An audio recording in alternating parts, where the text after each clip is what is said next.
Chris, Heath.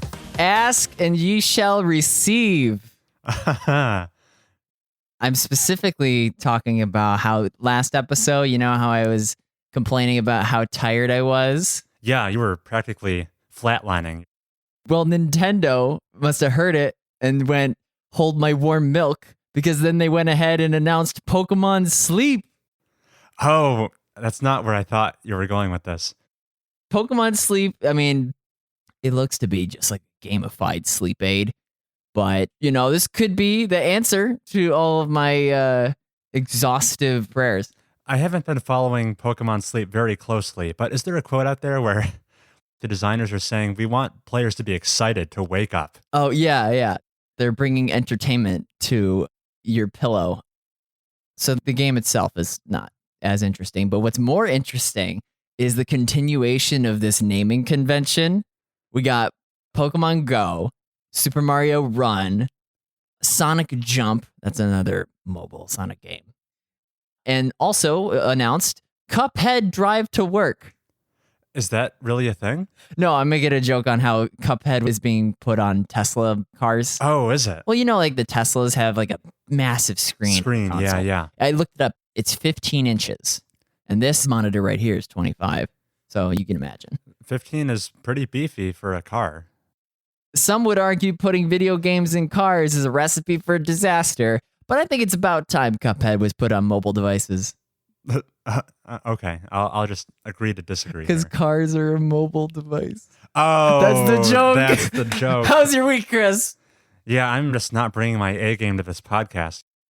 So obviously, this is the first episode of Mobius Tubes, episode 18, that is post E3. Tell the moms at home what E3 is. The Electronic Entertainment Expo, the time of year, mid-June, every year, where all the big publishers and video game developers come together and show us what they've been working on and what we have to look forward to. So the inaugural episode of Mobius Tubes was the Game Awards. And if the Game Awards are the Super Bowl, E3 is the NFL Draft, where we find out the new players, the new games, and what teams or platforms they're going to be on. That's a pretty eloquent analogy. Good job. You watched the E3 conference, right? I caught a good amount of it, yes. Okay, because I didn't get to see it live. Sure. I didn't watch every press conference. I missed Ubisoft, and I watched only half of Square Enix. But the rest of it, I did watch live. Okay. So should we do non-E3 related stuff before we dive into it? Yeah, I want to hear all about your week in entertainment, Heath. I played one game. Hearing how much you enjoyed Breath of the Wild made me eager for that similar open world experience. But I since have moved out of Florida, so I can't knock on my roommate's door and steal his cartridge. So I went back to Red Dead Redemption 2. I put like 12 hours into it. I'm now in chapter 3, where it's like the second place that you camp out after you get run out of Valentine. It's like Breath of the Wild, but the gameplay's fun. Or I should say the combat. The gameplay in Breath of the Wild is not the fun, climbing on stuff and figuring out the granularity of it. How long did it take you to learn how to ride a bike, Chris? I think I was kind of a slow learner. I might have been like 8 or 9 before those training wheels came off. Yeah. Likewise for me. Looking back, I hustled my family out of getting a new game. Like if I could learn how to ride a bike, they would get me like Nintendogs or something. And that's how we went to Toys R Us, I think, afterward. But learning to play Red Dead Redemption 2 is like learning how to ride a bike. You have to figure out how to shoot guys on horseback and fist fight and duel other people. Every time I've encountered you know what a duel is, right?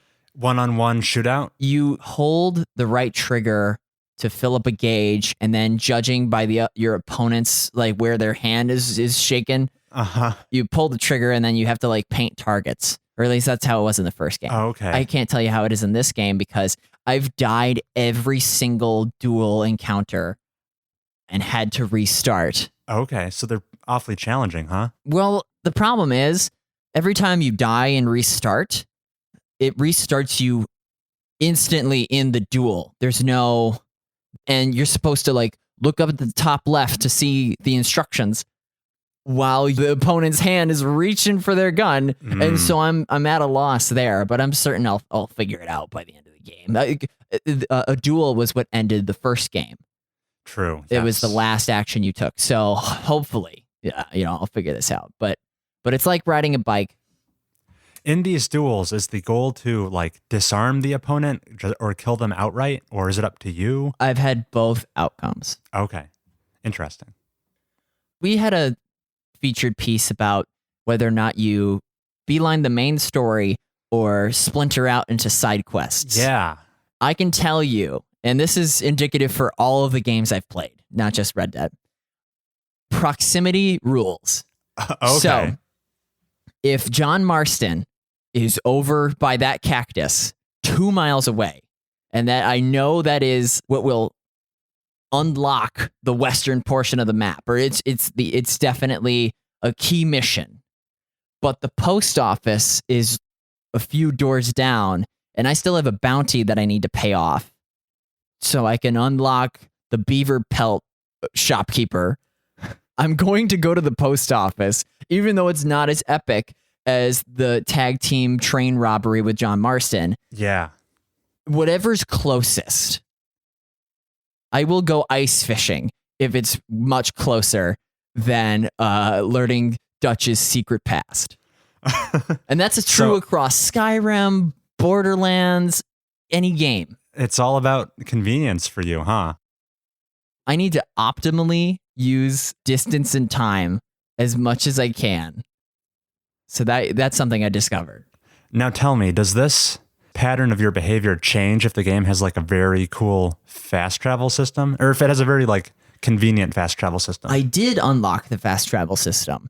It's one of your camp upgrades. Arthur gets a map, and as long as you're standing in the camp, it's like it might as well be like a Star Trek teleporter. You can go to the places you've discovered, but once you're there, you can't warp back to the map. Okay. Single direction, huh? Correct. And you gotta, well, you can employ wagon trains in major cities to bring you out to fast places, but you're asking, do I take advantage of that, or what's the question? You were saying how if an activity is super close in proximity to you, you do it first. But if fast travel is super easy and it can get you just about anywhere in a blink of an eye, does that mess up that priority for you? It doesn't, because to wait for the fast travel to occur, I'm just thinking of how much faster it would be to cut through this jungle. If you mark a place on your map, it'll line the main roads that'll take you to it the fastest, the way of a GPS. But I'm just cutting over mountains as much as I can to get to where I want to be.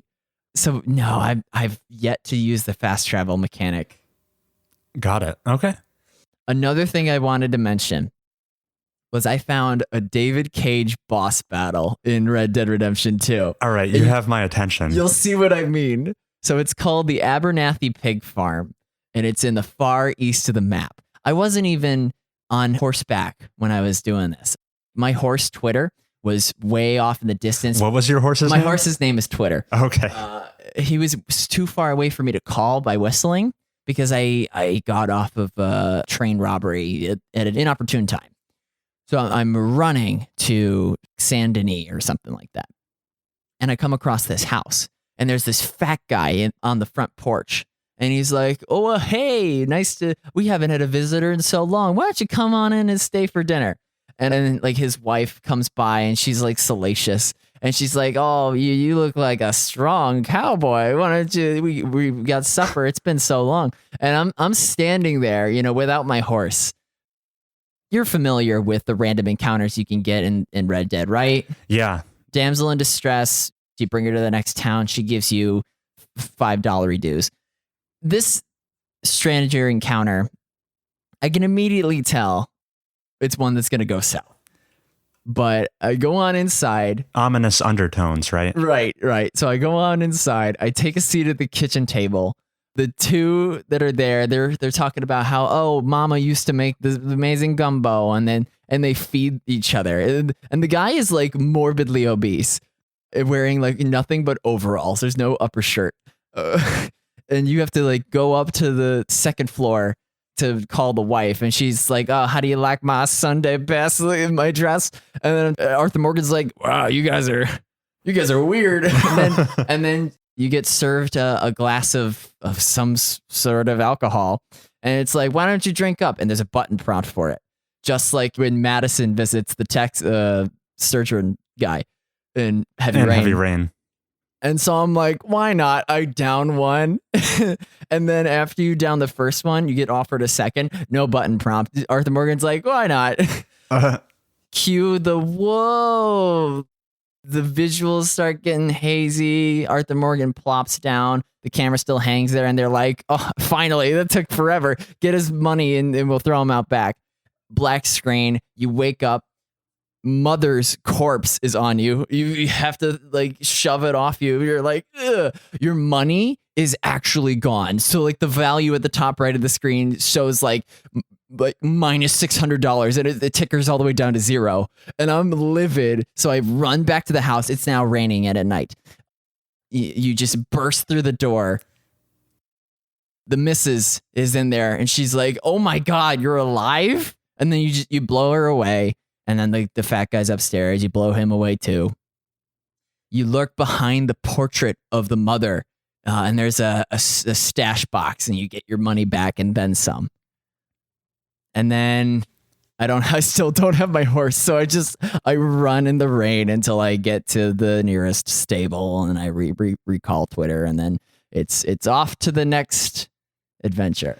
That was a dark story, but it wasn't quite as morbid as I thought it might turn out. Well, I didn't mean for it to be morbid. I was just thinking like, obvious story resolution, a play on like these characters who are kind of, it's just very David Cage. Lots of fun. I didn't expect a side quest like that. Nice. Yeah. You just kind of stumbled upon it. Uh-huh. What did you play? Okay, Heath, I'm going to set the stage for you. Imagine yourself in a fine dining experience. You're all dressed up. It's a table for one, and the waiter approaches you. There's a large dish. This is obviously the main course, but there's also a side dish covered up accompanying it. And the waiter turns to you and asks, "Good evening, sir. Are you more in the mood for an appetizer, or do you want to wind down with some dessert this evening?" And I just sat down? Is that what it is? You've been sitting for about 6 minutes, exactly. Oh, I'll start with the appetizer. All right. So basically, I played 2 games this week. One is a big one is a small one. Okay. This was my way of determining which order I should talk about them. Fun. So starting with the smaller one, I've been playing some Borderlands 2. Okay. And Borderlands 2, obviously like a very big game. Why am I calling it the small appetizer? Because during the Microsoft E3 conference 1 week ago or so, they shadow dropped a new piece of DLC for Borderlands 2. It's called Commander Lilith and the Fight for Sanctuary. And Borderlands 2 is a game that came out in 2012.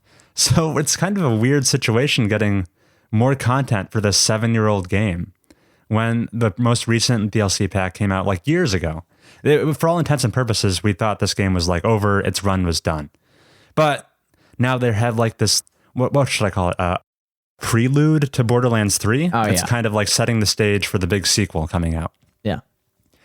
And it's strange to return to this game because like when I first was playing Borderlands 2, I was in high school. Dude, I've played through, I killed the big ice monster and then Captain Fire, the fire pirate guy.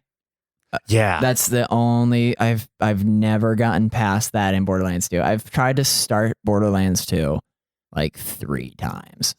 That's very early game. Yeah. That's like the first boss encounter. It's so hard for me to get into. You haven't even made it to Sanctuary, which is like the hub home area. Yeah, I'm playing Skyrim and I haven't made it to Whiterun.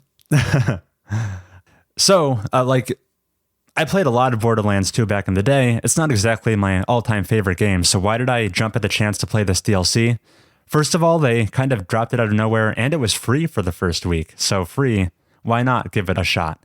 But the main motivating factor for me playing this was on my Steam account, I had all the Borderlands 2 achievements. Ooh, you're an achievement hunter. I forgot.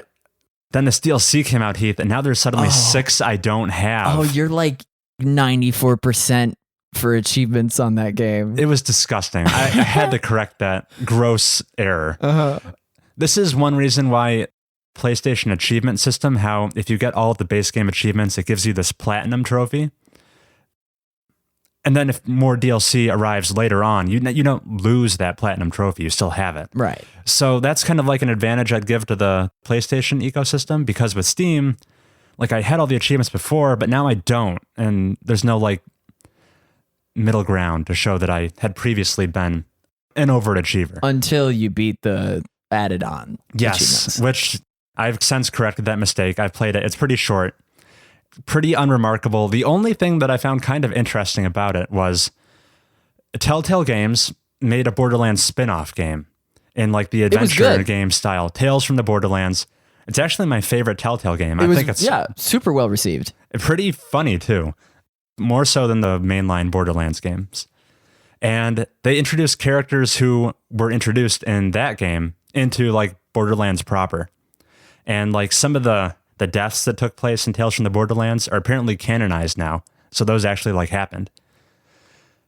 So it was cool to see characters like Vaughn from Tales from the Borderlands in a mainline game. Would I recognize any of these guys? Is there like the Berserker and then the Zero and then the Handsome Jack? They weren't so much a part of this DLC. Okay. Yeah, that's basically all I had to say about it. It's short, and it's definitely like more of the same. It's funny. They like to like make parodies of things that are current events and stuff.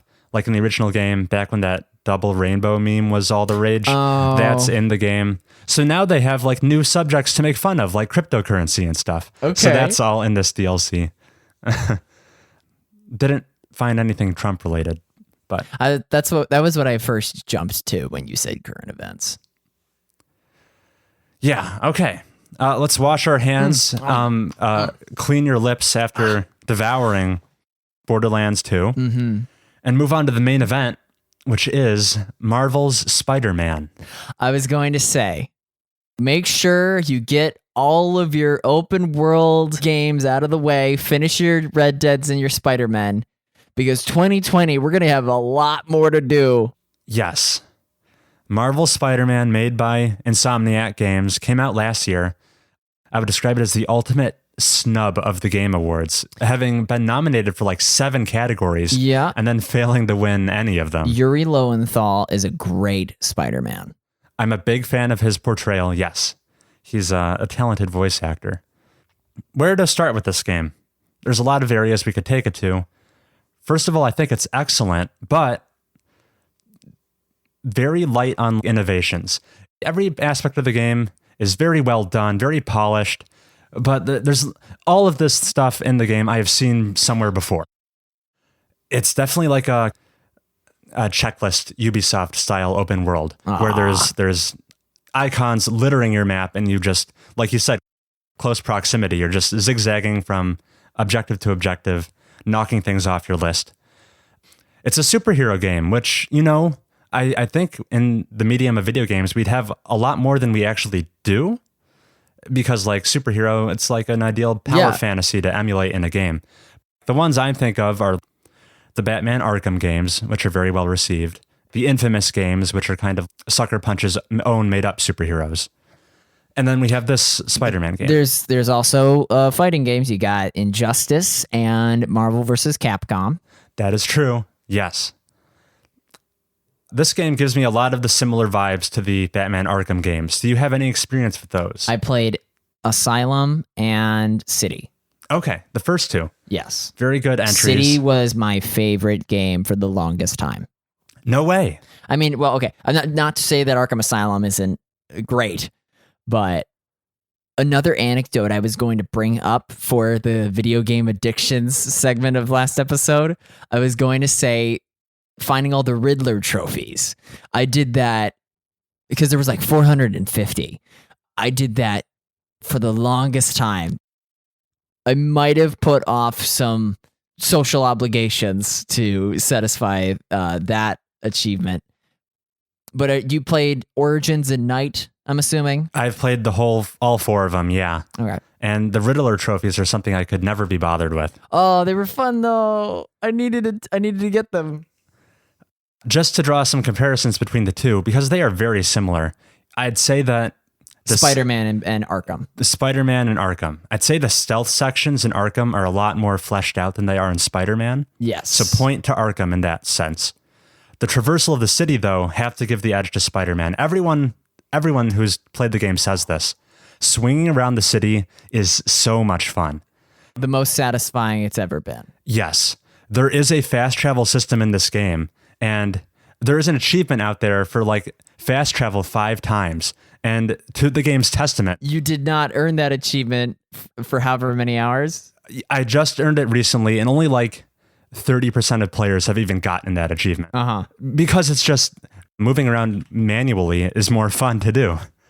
When you picture Spider-Man swinging around a city, you're probably picturing like long arcs, right? Well, I've seen, isn't there like a power-up you can unlock where if you land on a precipice just right, you can just boost into a super jump into some more swingy stuff? That is an accurate description, yes. So doing those long arcs is definitely like a viable way to get around. I like that the traversal in this system has a bit of a higher skill ceiling than you might expect. You can get pretty good at things such that if you're good enough, your trajectory around the city could resemble more of a straight line than just gradual sweeping arcs of swinging. You can pull yourself directly towards objects and like pick up a higher velocity that way. And do flips and tricks with the buttons. You can do tricks in the air. To earn more Spidey score. More experience. So you can get the goofy outfits. There are a ton of outfits. So you can potentially move very fast throughout the city. Doing so, though, you need a little more precise aiming and more precise button timing to do it. But yeah, love swinging around. And then the combat on the two, they are very reminiscent of each other. I'd put them at about equal in terms of how much fun it is to fight guys. Here's a trend I've been noticing, though. You know, in the Batman Arkham games, you're like punching guys, but every once in a while, you'll see the prompt and you have to press Y to counter the enemy's punch. Spider-Man has that too. It's parallel, as instead of countering, you'll do a dodge. And the indicator that flashes is like, to call it a halo isn't quite accurate. It's the Spidey sense. It's a Spidey sense, which is very appropriate for Spider-Man. And I like that they also, when like there's incoming danger in like a cutscene or something, that indicator will still flash around Spider-Man's head, the Spidey sense. Yeah. So it's kind of like making it seem more authentic, more like immersive, I guess. Internal logic, yeah. The internal logic is consistent, not just in the gameplay. So that's cool. What I do like about the opportunity to dodge, though, this isn't the first time I've seen this trend. I also noticed it in Shadow of War, of all things, where you can hit the dodge button and you'll dodge. But that Spidey sense prompt will appear, but then like a fraction of a second later, it'll turn a different color. You can do a perfect and you parry. can do a perfect dodge, or in the case of Shadow of War, a perfect parry.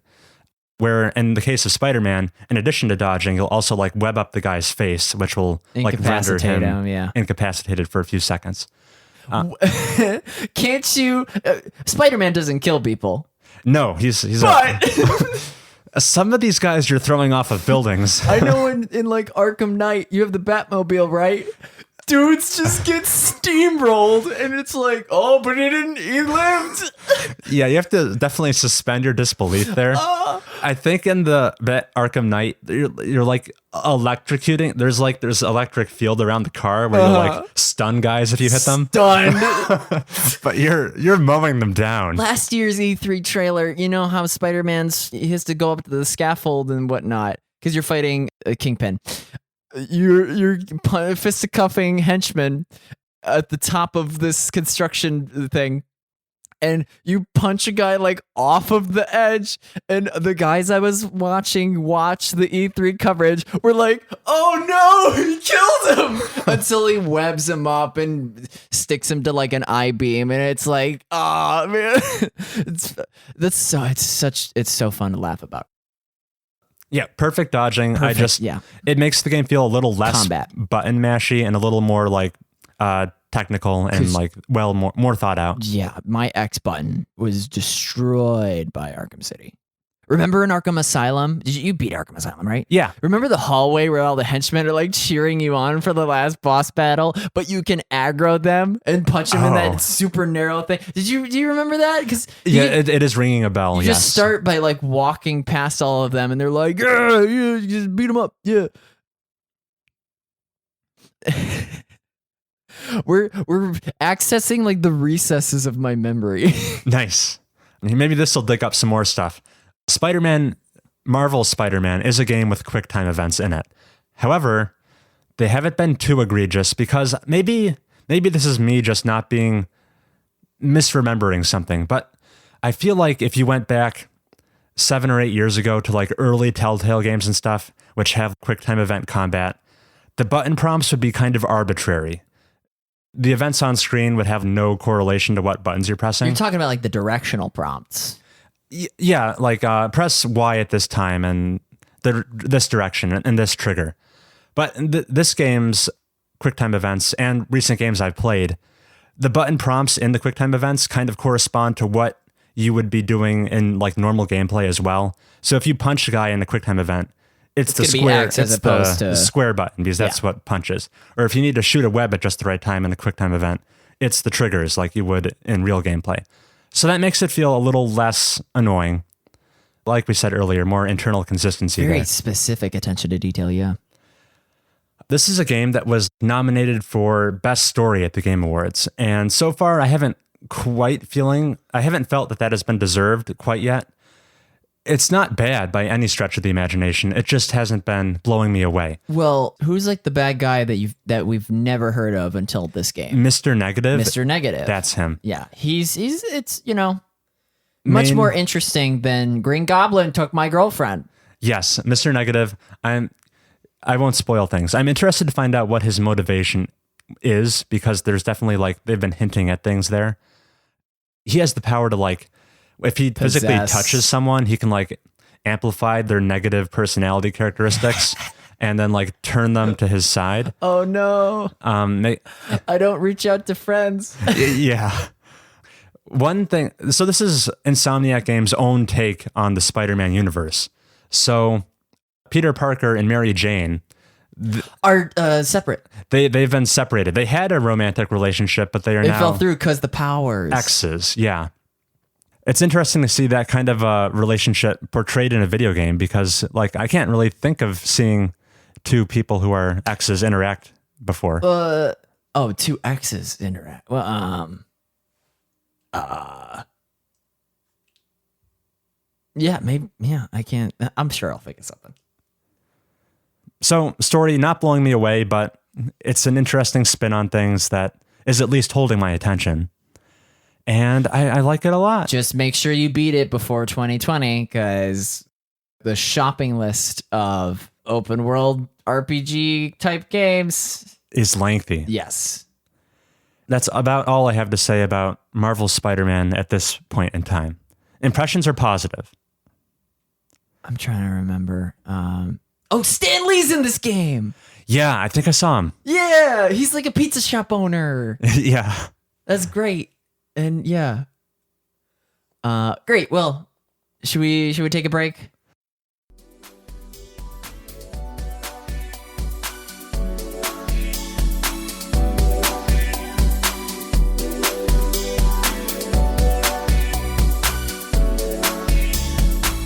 Are we back from the break yet?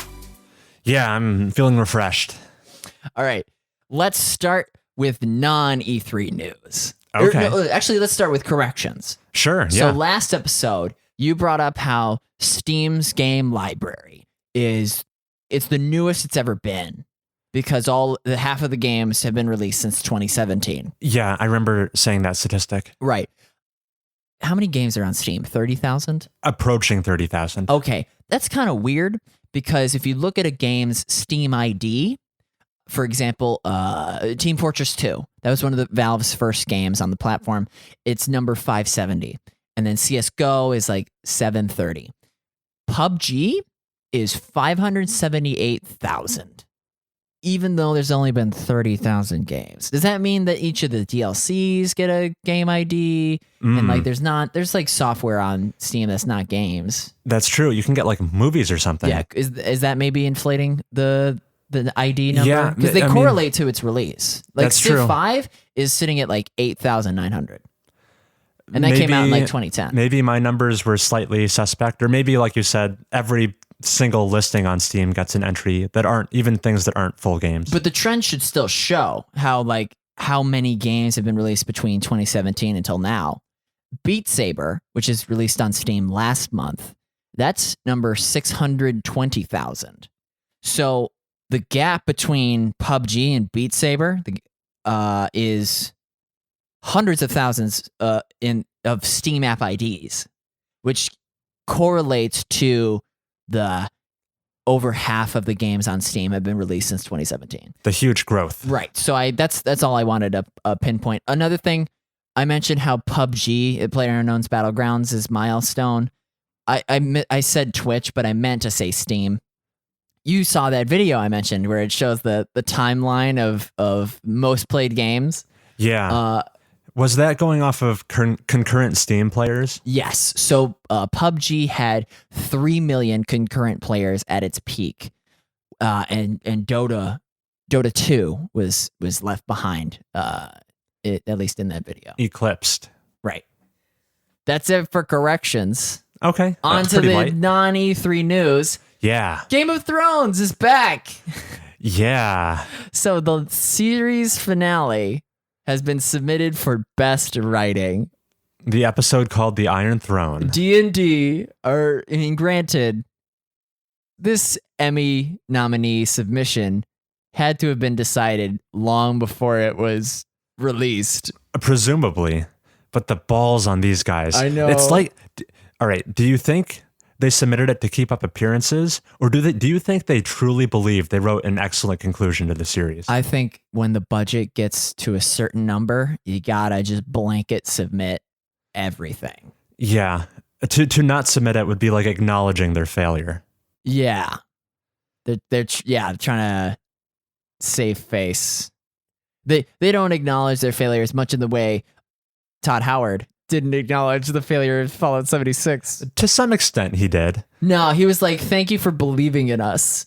He could have definitely amped it up some more, but yeah, he at least he didn't completely disregard the fact that this was a botched launch. Yeah.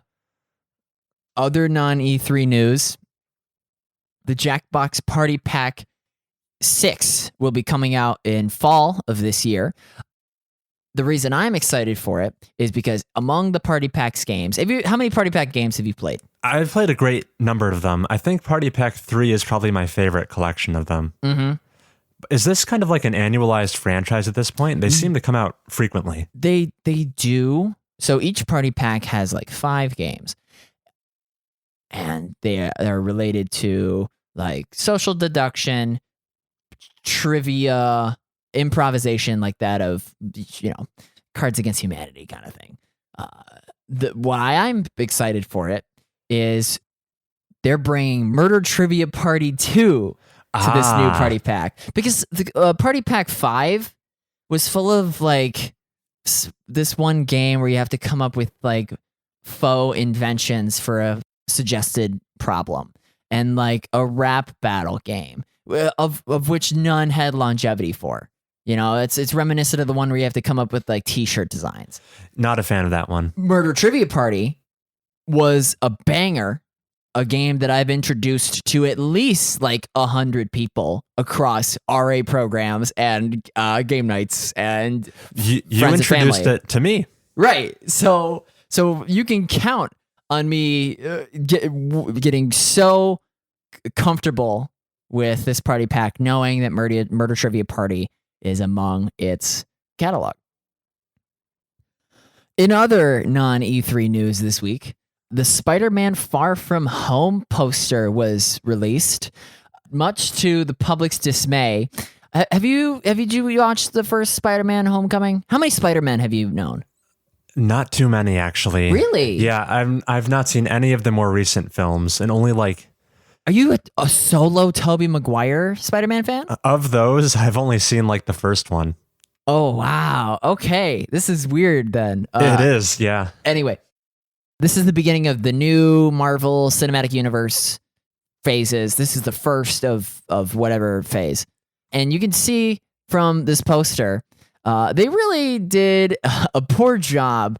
I'm talking about the IMAX poster for you audio listeners. They just copy and pasted the likenesses of their actors over top of one another. And it's clear it's going for like a graffiti, grunge, maybe like sticker yearbook kind of style. But you can tell from the fan parodies that they're definitely making fun of how it just sort of looks like slapped together. And how would you describe, it's indicative of the problem, right? Yes, it looks very disjointed. Yeah. There's not a whole lot of like cohesiveness to any of these images. Yeah, and in searching for, because this happened during the week, I also found another tweet that I liked. Are you familiar with Mega 64? Those guys? Not so much. They're just like a comedy troupe that's video game related. I'm only familiar with them through Rooster Teeth. But one of the guys, Rocco Bot, tweeted out a DVD case of Scarface, which it says, by far the least favorite cover design ever, where all it is a shot of the movie with the caption, "Say hello to my little friend." And it clearly is a wasted opportunity. Among this Twitter thread, look at how good this one would be. Again, Heath is bringing up visual aids for his audio format, but look at how like the cocaine mimics the shirt and suit jacket of Mr. Scarface. It is a clean, minimalist design. Yeah. And anyway, you can see some of the other like really bad box art that have been found. That was on Twitter. Also, Dr. Disrespect, one of my favorite Twitch streamers, was spotted at the NBA Finals on the news, sort of. See him right there? He's in costume, or yeah, it's very kayfabe. You know what that word is? No. Okay, so in pro wrestling, you know how the character The Undertaker, who is an undead pro wrestling type guy, he can't go to Build-A-Bear Workshop and be like, "Oh, look, I made Scruffles dressed as like the Undertaker." He needs to preserve the image, the storytelling thing, even when he's outside the ring. That's called kayfabe. Okay. So, Dr. Disrespect is still sporting his signature mustache, visor, and headphones. He's wearing his headphones that he uses to game with. And there's other images. Yeah, look at, he's just like hanging out right there. He stands up at one point. Look at, I love Dr. Disrespect. It makes everything better seeing him in real life. So that's him. On to E3. Oh boy. So, just take a step back, Heath. How did you feel about this year's E3 presentations? I thought they were just, to quote one of our episode titles, pleasant head nod. Hints of a new console, hints of the games that we know, hints of the games that we expected to happen. Well, are you of the same mind? Definitely not like an awful one, but I was a bit underwhelmed compared to contemporary years. Really? Two things contributing to that are 2019 looks kind of light. 2020 looks stacked. Yeah. So I guess not a whole lot of things on the imminent horizon kind of like de-hype me a little bit. Also, maybe I'm misremembering. This year seemed to be pretty heavy on the cinematic trailers. I thought as like an industry, we had kind of moved a bit past that into more of the not gameplay. actual gameplay footage. Yeah. More recently, I remember getting a lot more like gameplay centric trailers, but not so much this year. I don't know if that's because we're at the end of the generation and like maybe the first parties didn't want third party games like showing them running on the new hardware just yet. So they had to do a bait and switch, show not in-game cinematic trailers instead, as until we get like the big blowout of the next gen consoles. And Sony wasn't there, so just one fewer of the big press conferences that happened. All added up to me being a little less enthused about this year's E3. There's definitely things to be excited about. I didn't expect a knock out of the park. You mentioned gameplay trailers versus cinematic trailers. I think this is one of the trailers where they just slapped a UI onto it. We're talking about Marvel's The Avengers. Yeah, so this is in-game. It's definitely walking a fine line of we're not sure if this is in-game or not. Oof, look at that Nolan North not Iron Man. Look at the dude bro Iron Man. Off-brand Avengers kind of. Yikes. An analogy I would make, if E3 was an anime, this year's felt like a filler arc. Okay, like an Attack on Titan where it does the politics rather than the big monsters. No, the politics is the main appeal of Attack on Titan. That's what I'm, yeah. Basically, this felt like the calm before the storm. Certainly 2020 is going to be a blowout year. Yeah. Now that we've given our like overarching impressions, how do we want to tackle this? Because there's a lot of things we could talk about. I don't know if we necessarily will. Well, I know that the things that I want to talk about, you're not going to mention. So if I could get those out of the way. Sure. Let's talk about the things. This segment's called Coming Soon to Heath's Ears. Toby Fox tweeted out his progress on Chapter 2 of Deltarune, the Undertale spin-off game. He said so far about 50 songs past Chapter 1 are complete. If you add the 40 from Chapter 1, the full soundtrack will definitely end up passing 100 songs this time, which is perfect. The thing I care about most from Undertale was the music. I was listening to this remix of Rude Buster while I was setting up. It's the perfect most. You can see my reply. Yeah, Toby. You said these are things I don't care about. I'm inclined to agree with you here. I love the soundtrack of Undertale. Everyone liked that. So to hear that we're getting 100 more songs from Toby Fox fills me with joy. Toby, just take your time, buddy. This is this is all I needed. Like, if next E3 you're like, oh, I'm like 80% done with the soundtrack, just keep working on it. You're the best. That's part 1 of coming to Heath's ears. Part 2 is the announcement of No More Heroes 3 coming to the Nintendo Switch. No More Heroes, you remember, has that one song that I like. You know this song, right? I don't know if I've ever listened to this. Oh, no, I must have shared it with you at some point. It's from No More Heroes 2, a Wii game. This is like the only song from the soundtrack, so don't get too excited. My one request is that No More Heroes 3 have a It's Kill or Be Killed style track. That's what I want from the Takuyoshika squad. Anyway, very kind of Persona-y, kinda-y. A bit, sure. Oh, that's all right. Should we talk about Banjo now? There's a reason I didn't put Banjo on my docket. I'm sure it's on yours, right? Actually, I don't care one iota about Banjo-Kazooie. We don't care about Banjo-Kazooie. All right, we're talking about Nintendo's E3 Direct, how they announced Banjo-Kazooie is coming to Super Smash Bros. Ultimate as one of the DLC characters, which is he the most requested character in all of Smash Bros? No, the most requested character, Doom Guy, is up there. Goku is up there. That is true. Banjo is probably top 3 though. So to see it happen, to see that collaboration with Microsoft, that's what I care about. To see that Microsoft is playing nice with Nintendo, that's interesting to me. But I did like the fact that those longtime fans who have been asking for this finally got their day to celebrate. Kudos to them. I mean, it doesn't make a difference to us. One thing I will note from the Banjo trailer, because it was fun. It had like Duck Hunt and stuff, imitating what the heck was it called? Oh, who was the first DLC character? Joker. Yeah. No.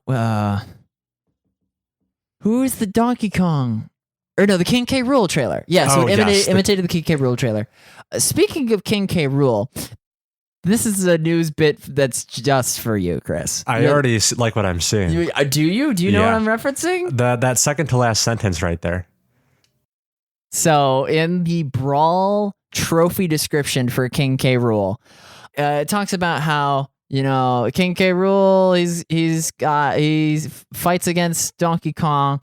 Could be Donkey Kong's most trustworthy friend. Think he'll have a change of heart? Not likely. But in the Banjo trailer, King K. Rool is seen hanging out with Donkey Kong. That's because in the Joker trailer, Joker steals King K. Rool's treasure, his crown. And what's the thing in Persona 5? They go in and they change people for the better by stealing from them? Right. They go to a different dimension. They steal their heart, which represents their warped desires. And then it gives people a change of heart.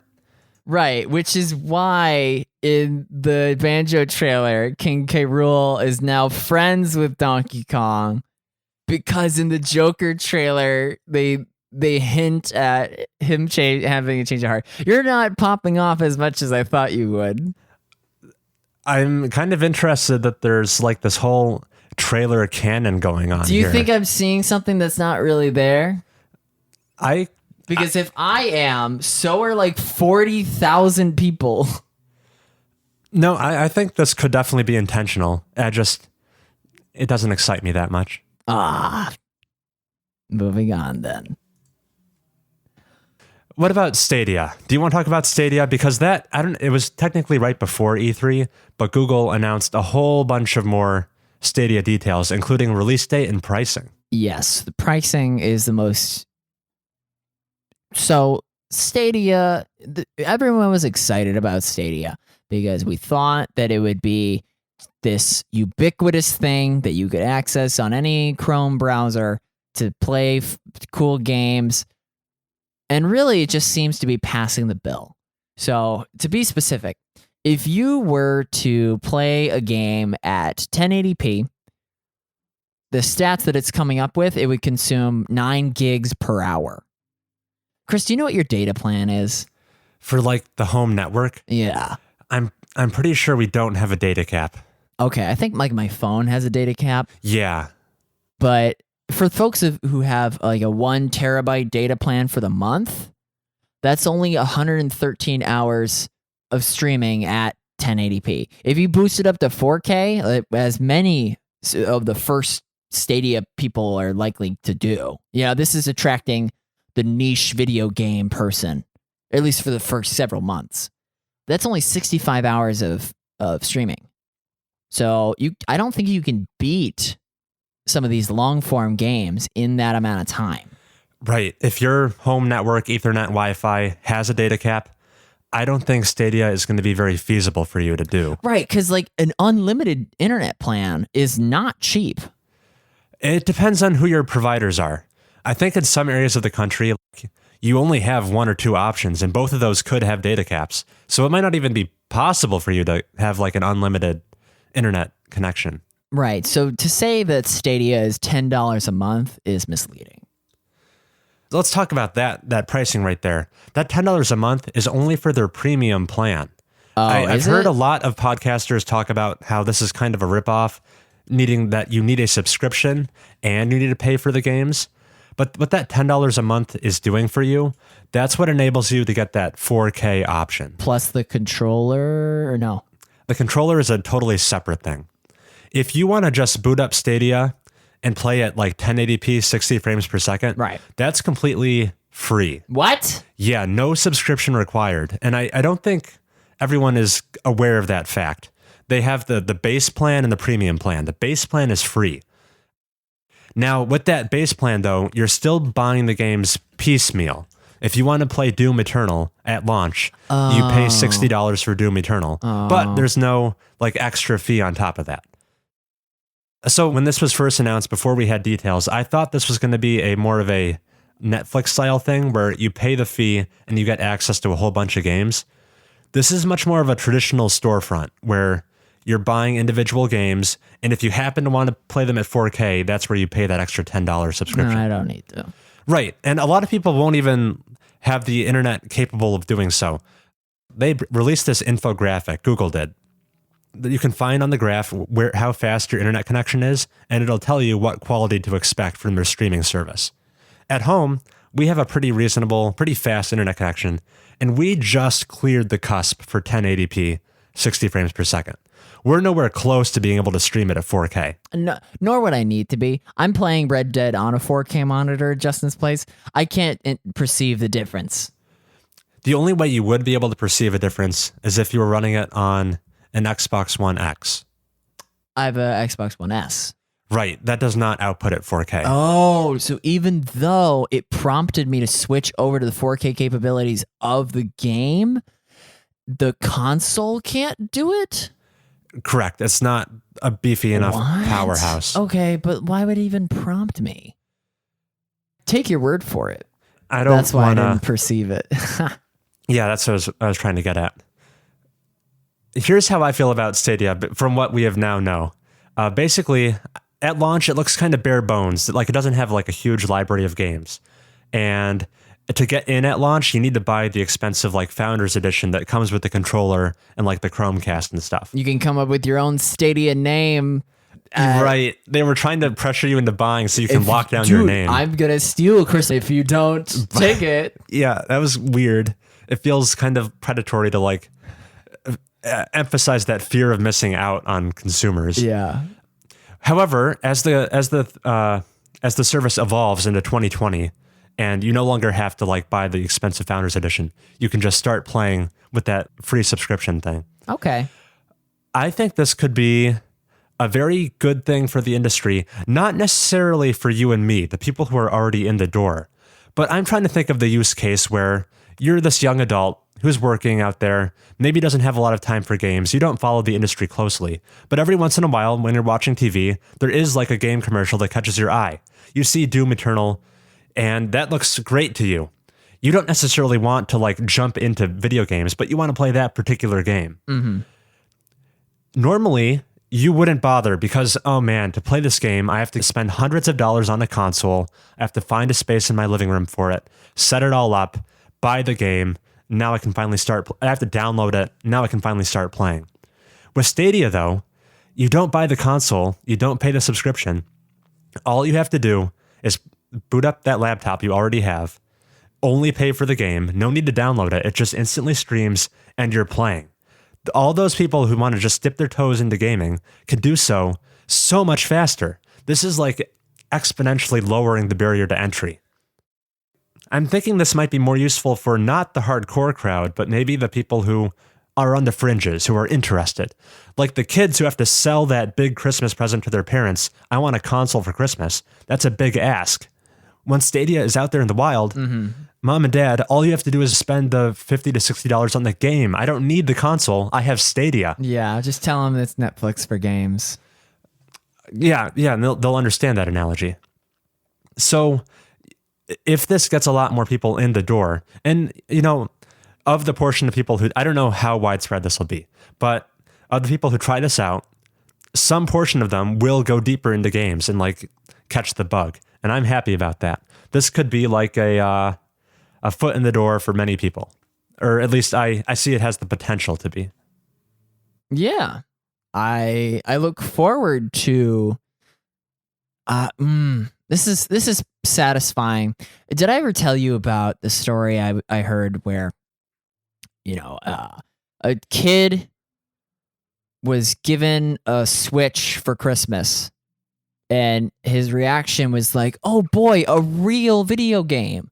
Because up until that point, the only games he had been playing had been crappy mobile games that had been just trying to pass themselves off. Yeah. So for him to get a Switch was like, wow, to make that distinction, this is what a video game is.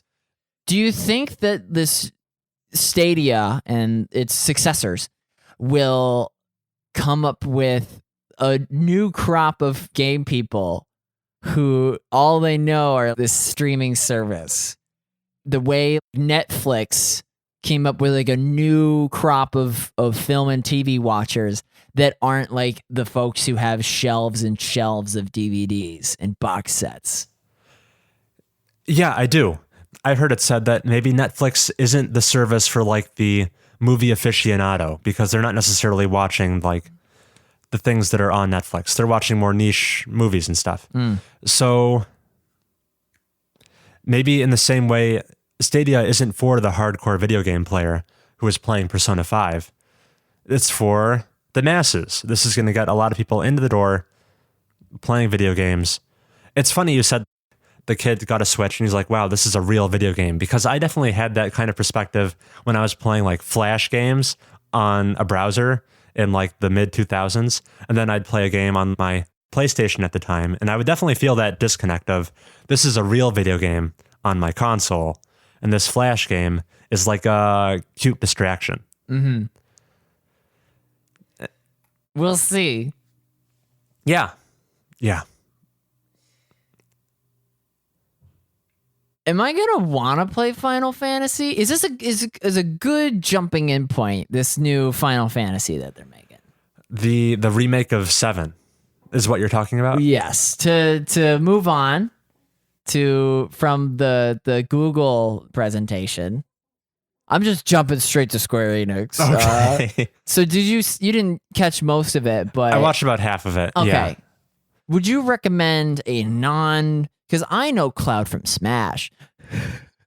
Did you see the when Keanu Reeves got on stage? They're like, oh boy, they're putting the character from Fortnite because they did the John Wick crossover in Fortnite, and it's like, oh yay, Fortnite guy is gonna be in Cyberpunk as opposed to the Matrix or John Wick or yeah, right, yeah, or Speed.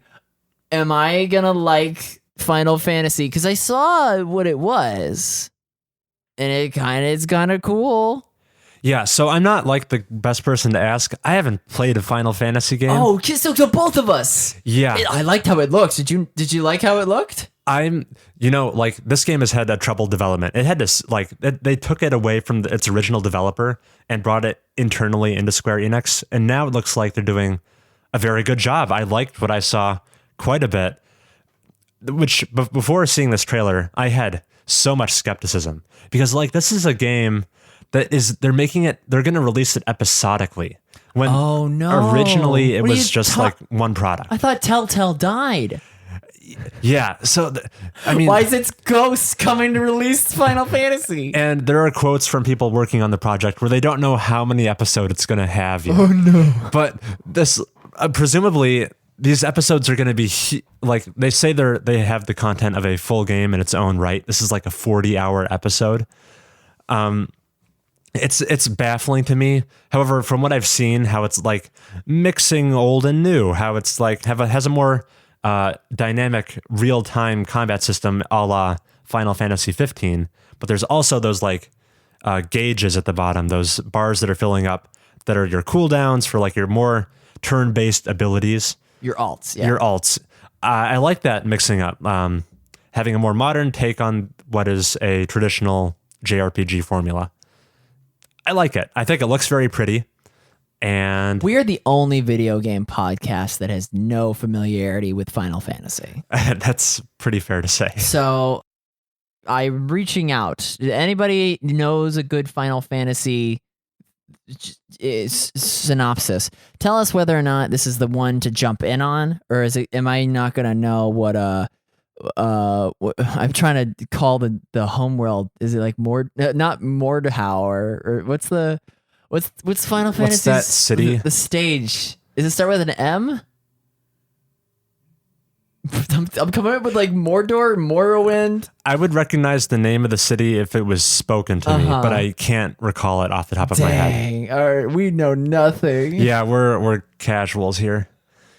But it's releasing in March of 2020. And that whole... Oh, crap, so is Animal Crossing. What am I going to do? So is Animal Crossing.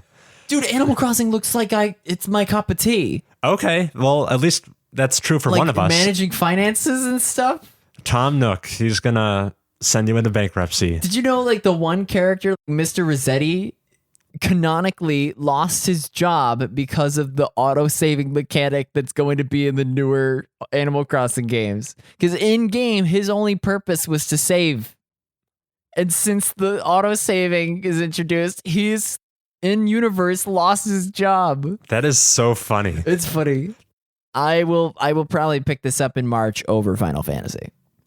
But that March to April and February too, that whole Q1 to early Q2 2020 is loaded with games.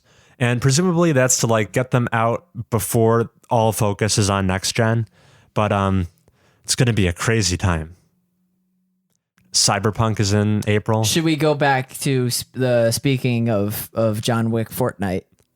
I mean, what else is there to say? Well, throughout the years, one dude has been what I would just consider the alpha.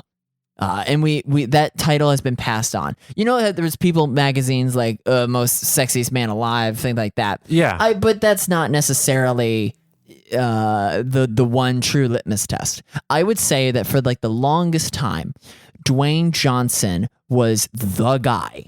Yes, I see where you're going with this now. Besides the fact that he was like the highest earning actor in Hollywood or whatever, he was just like the cool guy that you wanted to be.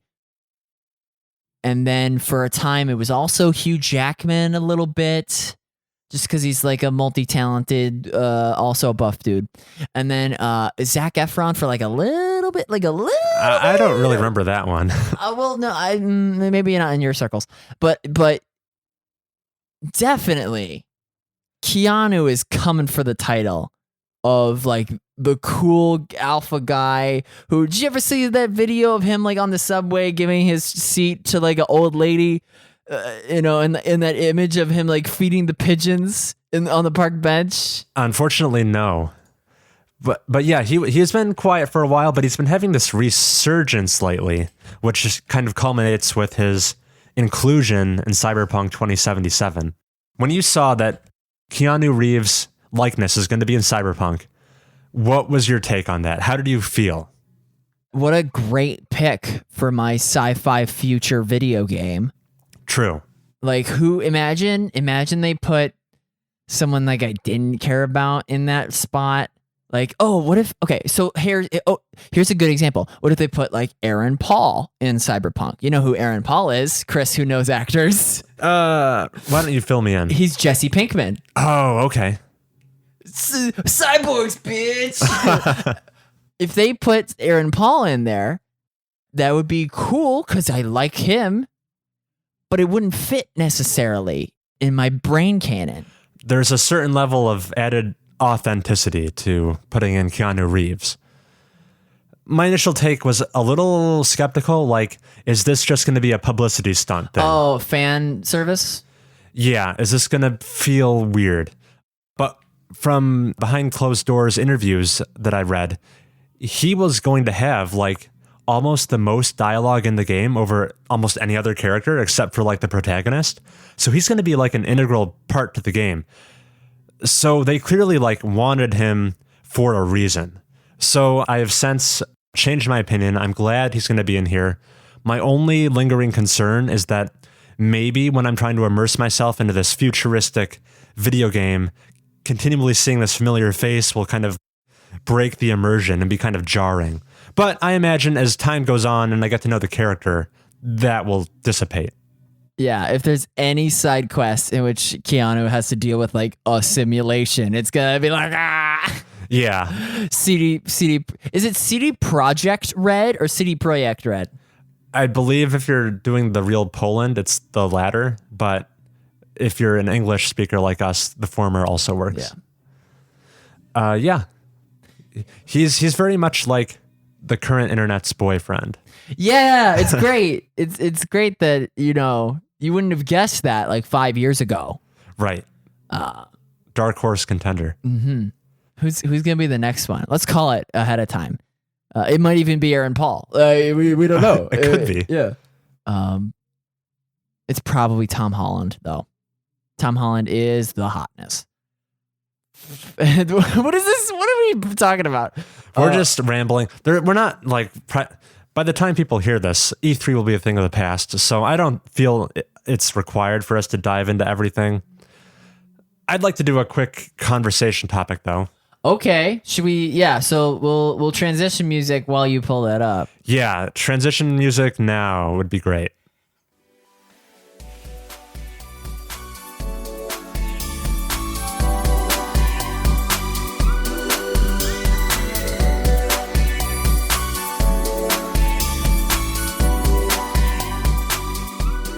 All right, and we're back. So Heath, I have a quick conversation topic. Won't be as lengthy as our video game addiction one. I think I've said this phrase, this will be the third time this podcast. Maybe I'm misremembering. To me, it felt like this year, this E3 in particular, was heavy on the leaks. I felt like I knew just about everything that was going to happen before the press conferences started. Breath of the Wild sequel. That was the biggest surprise to me. Yeah. Very timely that I was playing it just mere weeks before. Every year at E3, there are obviously leaks that certain secrets get out into the wild before the proper press conferences start, and some of the surprise is tarnished. Watch Dogs 3 was a surprise, even though I called it at the Game Awards. Yeah, even that, I think there were rumblings of. Oh, really? Watch Dogs Legion, which you can play as any NPC in the environment. Grandma. If that's a gimmick, I want to see it in action because that's like an ambitious claim to make. Oh, you could just possess I mean, it's basically. Supposedly, they all have their own like mechanics and backstory, though. Okay. Yeah. Well, that remains to be seen. I doubt it, but So there's been a growing debate between, are leaks a good thing for the industry? And two very prominent figures in the industry had some civil discourse on Twitter, and I don't mean that sarcastically. They were pretty polite to each other. Jason Schreier of Kotaku, one of the biggest video game journalists out there, who does a lot of great work. I've even read one of his books. And Cory Barlog, one of the studio heads at Sony Santa Monica, which most recently made God of War 2018. And they had conflicting opinions on how positive leaks are for the industry. They have a more drawn-out conversation, but I will read their first and second tweets here just for context. Jason Schreier says, as fun and exciting as E3 press conferences surprises can be, please don't let billion-dollar corporate marketing convince you that it's a quote-unquote spoiler to know about a game announcement 2 days before you're supposed to. It makes for an unhealthy culture, really. The rebuttal to that from Cory came as, could not disagree more, Jason. Sometimes it is actual humans who have worked really hard to create a reveal that will actually surprise us. I get that it is just how the game is played, but when you publish a reveal leak, you rob hardworking teams of revealing on their terms. And they continue on a little bit more, but they're highlighting the kind of these two at odds perspectives here. Whether leaks, are they kind of a harmless thing that E3 is basically just a whole bunch of advertisements that we watch. It is a trade show. It is a trade show that in recent years has become less and less of a trade show. The general public is now allowed to buy tickets and go into E3. That has been going on for, I think this is the third year that has been the case. What it originally started as was, video games, they take up a whole bunch of retail space at the stores. They were signing deals to see how much shelf space will this game get over this game. And the distributors are signing deals with the publishers. Now that we're living pretty squarely in the digital age, its older purpose has diminished more and more to the effect that now the public can join. Can you buy tickets to like Apple's unveilings? I don't know the answer to that. Can you buy tickets to the NFL draft? Right. I don't know. So more so than ever, E3 is basically for generating hype. One big thing it's doing is the ESA, the Electronic Software Association? Yeah. It's where half of their funding comes from. Oh. Yeah. So some people have argued that we don't really need an E3 anymore. I think the reason we're still getting it is that they need it to survive. Oh.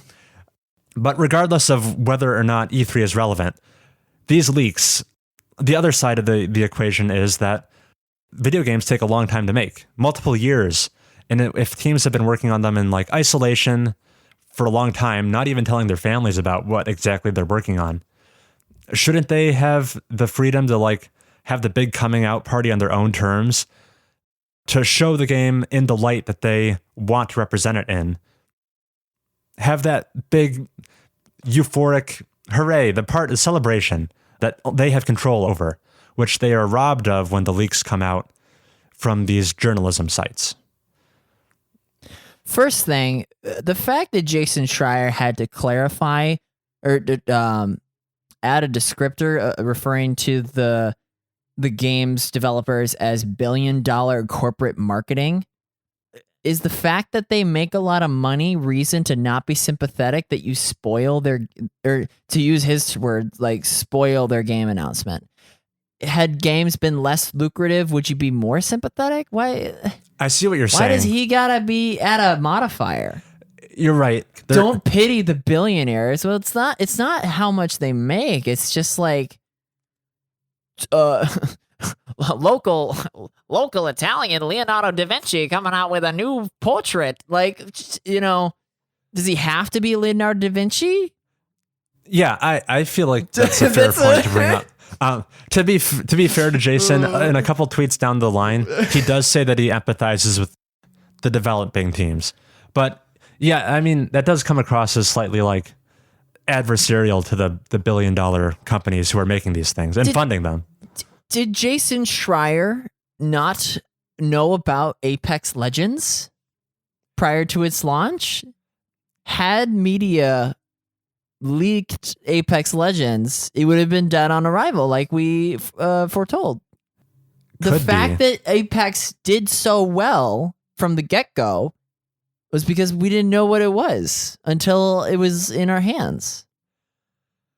I feel like that I can quote you and say like, "Oh, we didn't know about it." Not everything leaks. It sounds like you were coming out on the side of being against the leaks. I am Cory Barlog. Yes. Okay. I think Jason makes a couple more. Are you against me? I have yet to reveal where I stand. Oh, this is good. But for the sake of devil's advocate, Jason, a couple of tweets down, he links to a more detailed response he gave about how being swept up in the hype of the marketing is like an unhealthy thing to do. And he makes some cases of where he thinks it was a very pro-consumer thing for him to do to leak.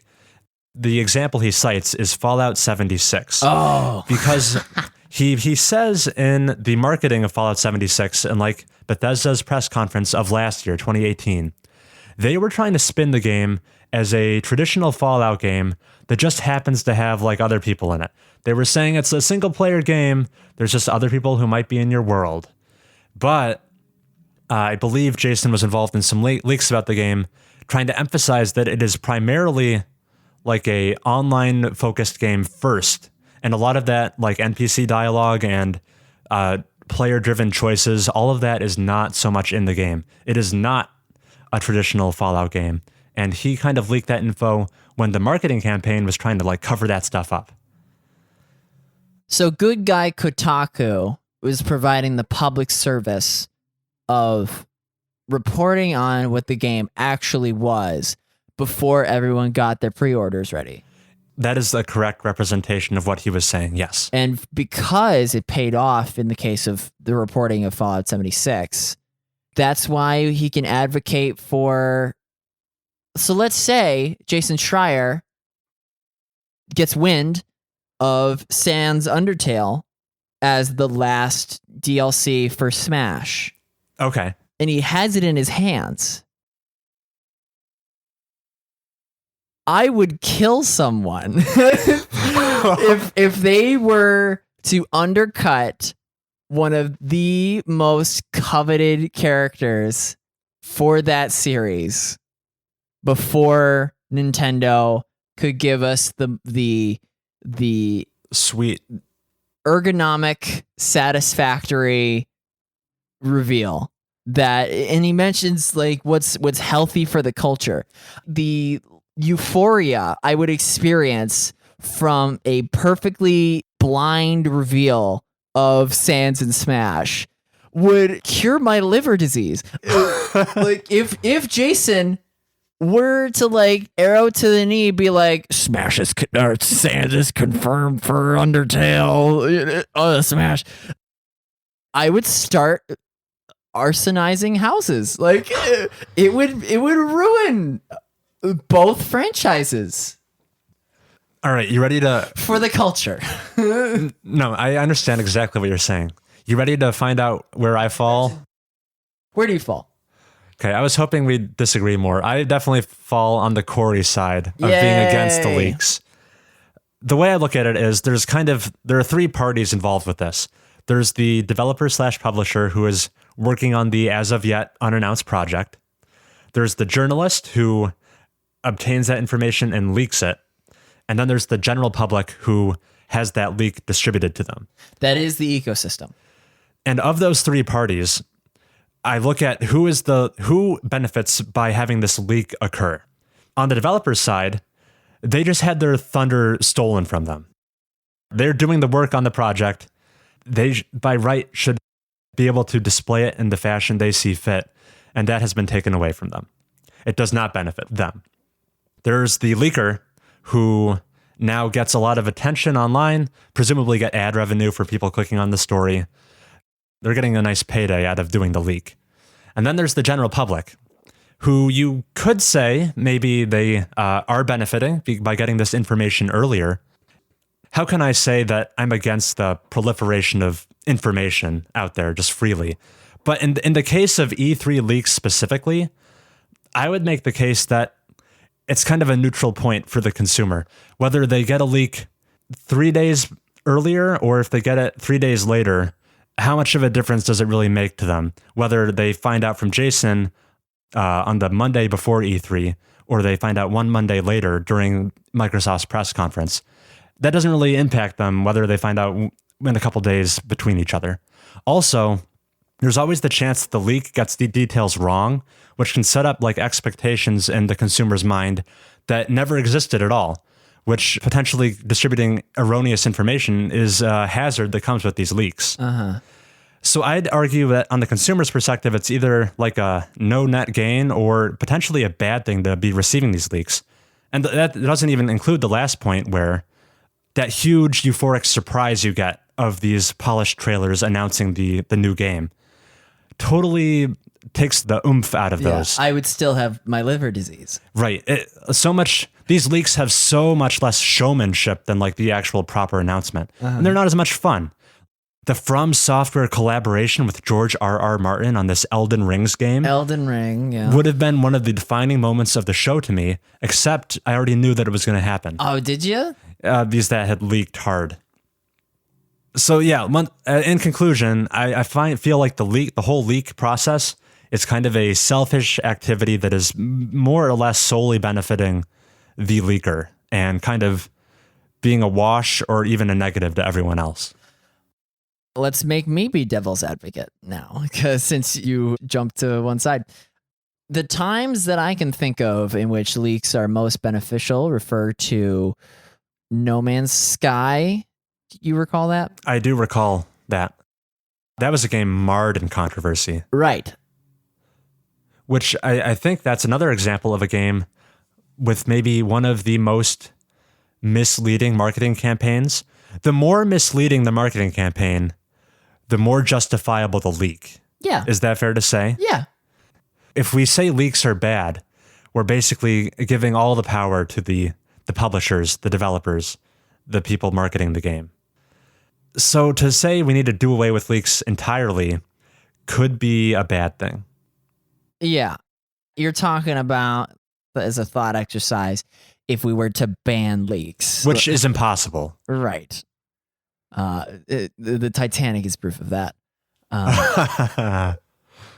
Here's something to think about. Like, in other industries, journalism has a lot less influence.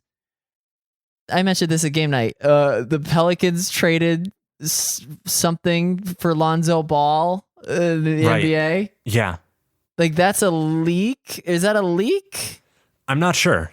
It's called a Woj bomb. I know that because one of the journalists, his last name starts with like WOJ, and that was considered like a bombshell. I think it's tough to measure how much impact leaks have because presumably you have to be kind of tuned into the video game focused news sites to even pick up on the fact that these leaks are out there. I don't know if Joe Schmo out there heard anything about Elden Rings existing before E3.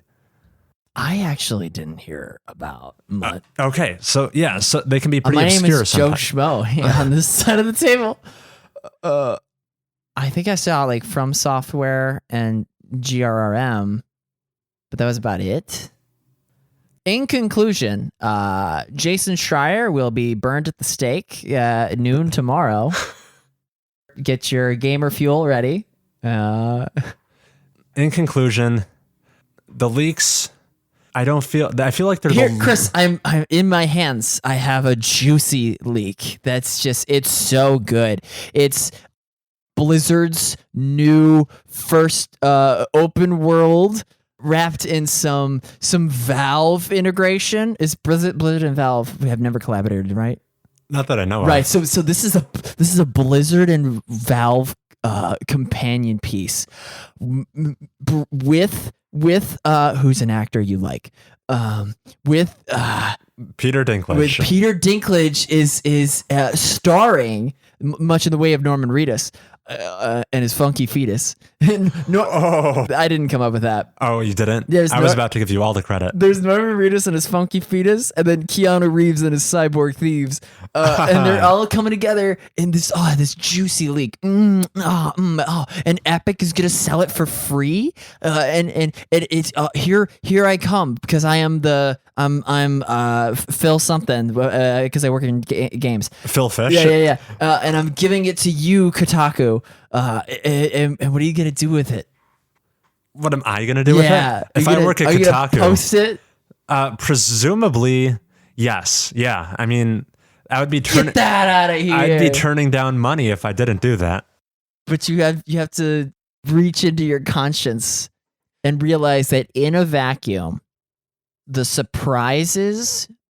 We talked about like perfect dodges in Spider-Man. The perfect release, the utility I get out of that far outweighs whatever inconveniences I get from accidentally buying the bad game. You think so? Yeah. If I accidentally blow $60 on a bogus subscription to Grand Blue Fantasy or something like that. Are you familiar with that game? I've heard the name. Okay, well, I've also heard the name.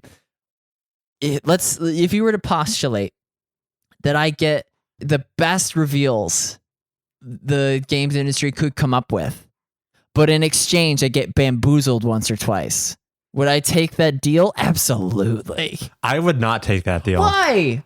I feel like in the human consciousness, we perceive a loss as a much greater negative than we perceive a gain. I don't know the exact conversion, but every time I hit one of those stinkers for $60, I'm going to feel so bad. Well, if I just didn't get this announcement, that I failed to get this announcement, but I didn't lose anything per se. It was just an acquisition that never happened. While getting stuck with Fallout 76 and paying $60 for it would sting so much more. Nah, I disagree. I think that the joy That's so worth it, even if I get suckered into a Star Wars microtransaction Sarlacc pit. Okay. Well, I guess we'll just have to. Maybe we place different amounts of like joy on these announcements. Maybe. I hope, I would think that the public falls on my end. In conclusion, one of the last points Jason made was like, he said he's doing his like journalistic job to leak this information, and you can't fault him for that. I'd almost argue that like leaking information that's imminently about to come out anyway is like one of the most redundant jobs out there. Even if you did nothing, the information would still be out there in like 48 hours. So who cares? You're padding your importance. Yeah. Journalism should be for getting those stories out there that wouldn't be told otherwise. Like Jason's piece on how troubled Anthem's development was, which you brought to a podcast before. Those are the stories you need to dig up. Or Randy Pitchford's child pornography. Yeah, that one. He's still like employed there, right? Yes. Yeah, at Gearbox. Okay. I think those were just allegations. Yeah. Maybe yet to be proven. Yeah. Yeah. Okay. Those are all my thoughts on the issue of leaks. Are they a triumph for transparency or a plague on the industry? And we will definitely, with bated breath, hope that the reveals that we really care about do not get leaked. Yes. And that the undercutting of the games industry gets lambasted, just biggest leaks ever. I want to know all of the dirty deeds done by Epic Games is they're stealing food out of children's mouths to populate servers. Yeah, it's a bit of a double standard. If there's a leak about the new Pokemon game, I couldn't care less. But okay. But if there's a leak about The Witcher 4 Geralt back in action, I would be crestfallen if that was leaked and I ruined the announcement for me. Yeah. So yeah, I'm a bit of a kind of a double standard there. Some leaks matter a lot more to me than others. Was that a wrap for episode 18 of Mobius Tubes? We did it. Let us know, dear listener, what your Final Fantasy history is, because I'm curious about that because it looked good. Who do you think is going to be the next alpha male dude that we are all going to want to be? Because currently it's Keanu's going to hang on to it for the next 3 years. That seems awfully lengthy to me. Really? You think it's fleeting? I give it. I mean, the longevity, it's going to last into 2021. I would say. Who's going to take? Are you going to take the crown? I would say it'll be over by the time 2020 wraps. Like, is it going to be like some South Korean man boy? No, I don't think he hogs the limelight that much. Oh, but he's so sweet, and he doesn't try to fill that coveted. Anyway, let us know about that. Send us Guiji memes. We didn't talk about Guiji. And you can send those memes to our email address, mobiustubespodcast@gmail.com. And at Mobius Tubes on Twitter. Thank you for your time, Heath. Thank you for your time, listener. And that's a wrap.